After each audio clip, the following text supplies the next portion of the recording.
Hey, this is Andrew Jones. You watch On Deck with Tyler. Welcome into On Deck. I'm Tyler Redmond. As always, make sure to like this video, subscribe to this channel, and hit the bell for notifications so that you can be notified every time I drop something new about the Atlanta Braves. Also, you can follow me on social media at BubblegumJesus. That is on Twitter and Instagram. So last night, the Braves took on the Marlins in their final scrimmage of the 2020 summer camp, and we're gearing up for the Mets on opening day. Kyle Wright was the starter. He is now the fifth starter for the Braves, and according to Brian Snitker, it is his spot to lose. So his line last night, he had 3 2/3 innings pitched. He gave up 4 hits, gave up 2 runs, walked 3, and struck out 3. I thought he pitched well, certainly good enough to be a fifth starter. I saw a lot that I liked, saw some things he needs to work on, but he had good velocity. He was hitting around 94, 95 mile an hour, and he had some good off-speed material. So he put his performance perfectly in a quote after the game. He said that it could have been better, but it wasn't bad. And that's exactly how I felt about it. So he would go into more detail there.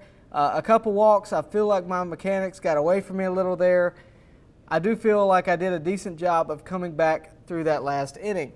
He would get pulled after 3 2/3 innings of work, and the last thing he did was strike out Miguel Rojas, and I thought he looked really sharp. I was scratching my head when they pulled him there. I wanted to see as much of him as possible, especially moving into the season. I thought, why not do it in a scrimmage? But I think they wanted to pull him out on a high note, and striking out a guy on 3 breaking balls is definitely a high note. So Brian Snitker says it's his spot to lose, and he's speaking with confidence about Kyle Wright, and that's something that I really appreciate and look to, about what this guy can be in the future. So after the game, Snitker said, overall, I thought it was really good. The stuff was live, and it was a productive outing. I couldn't agree more, but we need to talk about the bullpen pieces here. A.J. Minter came in after Kyle Wright, and he finished off the 4th inning, and he got a quick strikeout that ended it. Chris Martin and Shane Green both only gave up 1 hit and 1 inning of work. Luke Jackson struggled last night. We talked about him the other day. I gave him credit where it was due. He had a clean inning the other day. Last night, not so much. He only got 1 out before he gave up 3 hits and 2 runs. I wonder, and I think everybody else does, what we're going to get out of Luke Jackson. Is he going to be hot or cold? Is it going to be a mixture of both? Is it going to be like what we saw with him last year where it's very unpredictable? But after him, the Braves brought in Inoa, and he got the last 2 outs of the game. He would give up no hits and pick up a strikeout. But offensively last night, the Braves were fairly quiet, all except Austin Riley. That's what all the headlines are saying this morning. Austin Riley was 2 for 2 with 2 homers, and they were impressive. He's taking every opportunity he can. With Johan Camargo not being around with a hamstring injury, now is the time for him to show what he's worth. So the home runs he hit last night, let's talk about him for a second. Last year he came in the month of May and completely took over baseball. He hit 18 homers in a month, but that success ended fairly quickly once pitchers found out he couldn't hit off speed. What I liked about what I saw yesterday is that he's not pulling everything like he used to. He's hitting it to center and opposite field. So those are some of the adjustments he's probably made this offseason. I've sort of been waiting to see what those adjustments would do. I think last night's going to be a sign of what we have with him this season and going forward.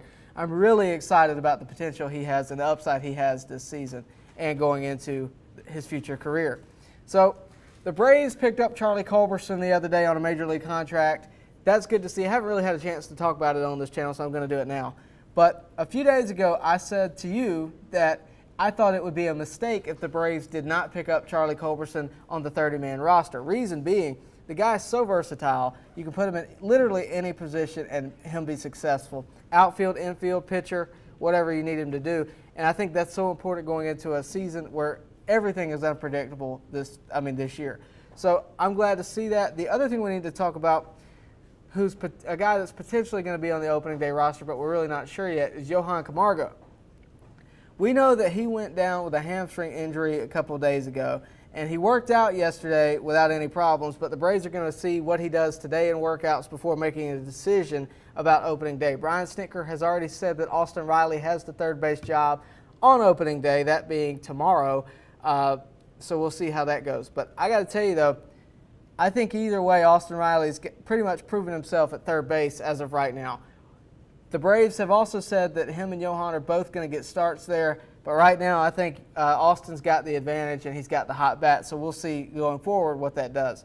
But that'll certainly be an interesting development throughout this season. I think the Braves are ready for the Mets, and I think they've done a great job at getting ready and, more importantly, staying ready throughout all the processes of the delays with coronavirus and things like that. Considering the circumstances, the guys look really good. After yesterday's scrimmage, everyone on the team got some credit from Snit. Snit said, "I think our guys' preparation this whole camp went as good as it could.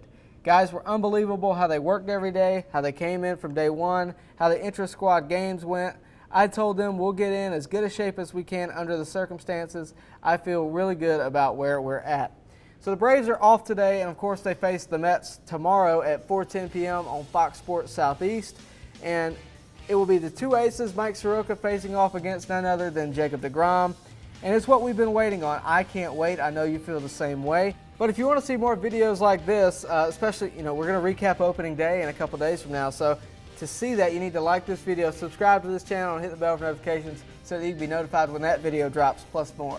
But before I go, I want to send a special thanks to TKD Train 2004 for taking notes of the game last night, sending them to me, giving me his perspective on it. And as always, I appreciate you commenting and interacting with me on my channel. I always try to get back to you as soon as I can. So let me know how you're feeling about everything going on as we're moving into opening day. Who do you think is going to get that third base job by the end of the season? Whatever you want to tell me, I'm here to listen. So stay tuned for opening day recap coming up in a couple of days, and stay tuned for what's to come right here on deck.